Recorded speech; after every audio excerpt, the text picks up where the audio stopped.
sunrise and sunset angles absolutely prove that the sun does not go in a circle around an AE map or any other circular map. If you go to suncalc.net, you can actually find out where the sun is going to rise and where the sun is going to set. And apparently in the southern hemisphere, such as Australia, they're seeing the sun rise from the southeast and set in the southwest.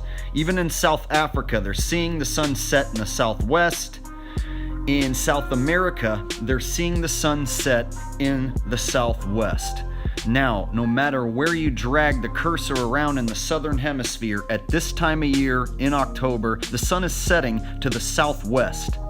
That's a problem for the AE map because that's the opposite direction than the supposed circling sun.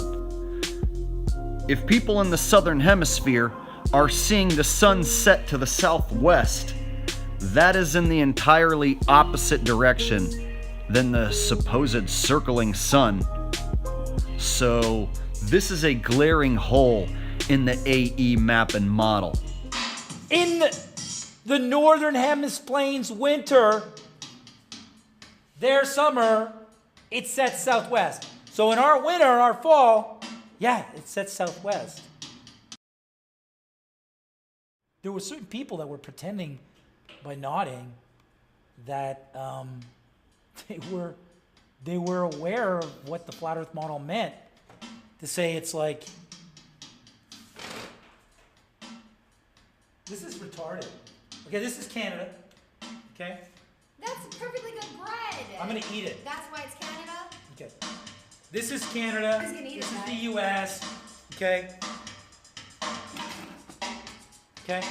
It's not the best spotlight because it doesn't do like the sun.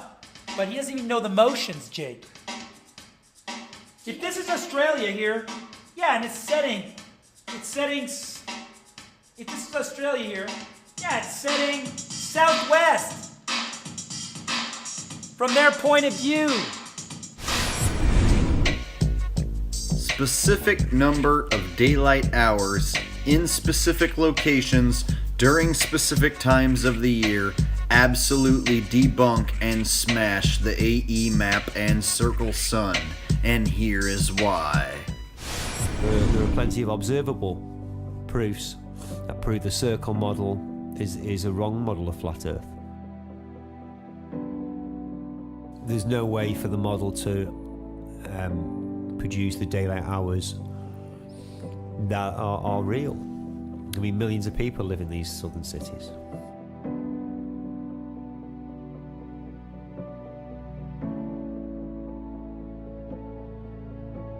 We can show examples of that with animations and show how it's impossible for it to reflect reality.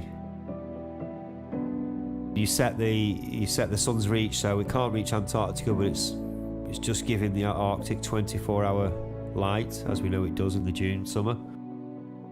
Then we look at what the reach is. We look at how many daylight hours is that sun giving, and up north it's giving plenty. It's given 12 to 14, but down south, I mean, you can pause it anywhere and you can see that along those latitudes where the cities are, it's only given 5 or 6 hours of daylight, then it's going dark again, but they receive 10 hours of daylight on June the 21st or more.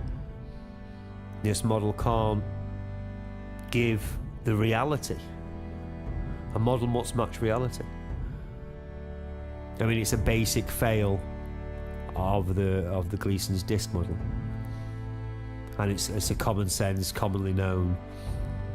Daylight hours can't be faked. The number of daylight hours can't be faked. So you could set the sun's reach so it's now a lot bigger. Now it will give 10 hours of daylight to those places where they actually receive it.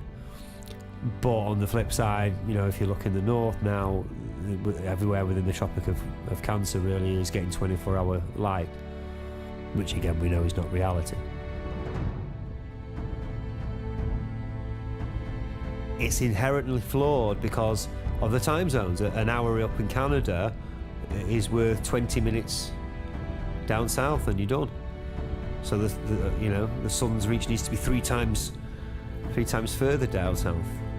It doesn't make sense.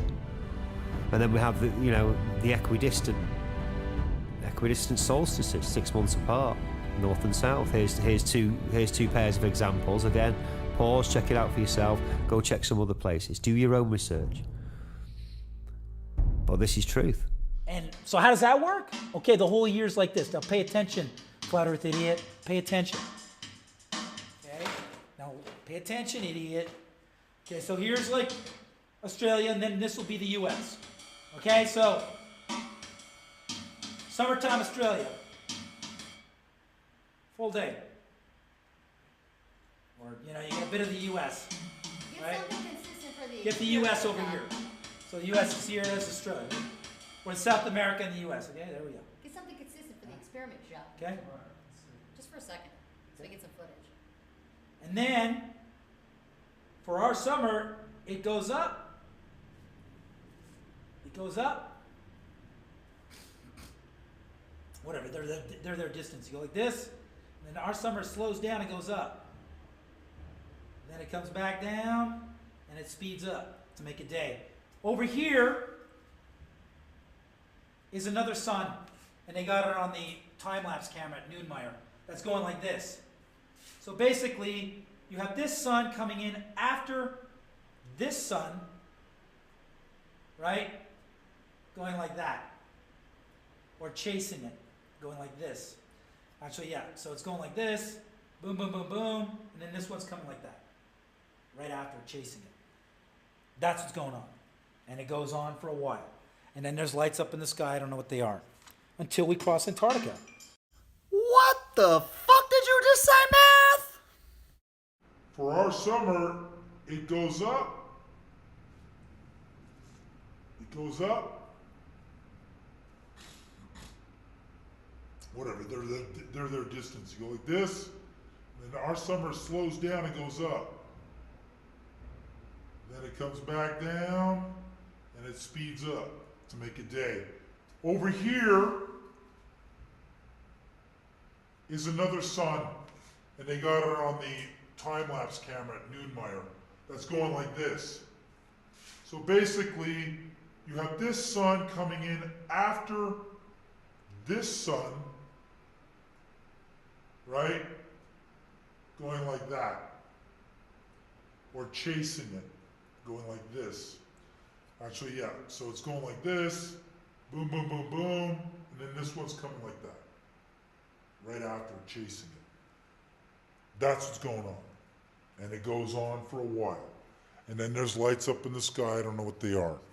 Until we cross Antarctica.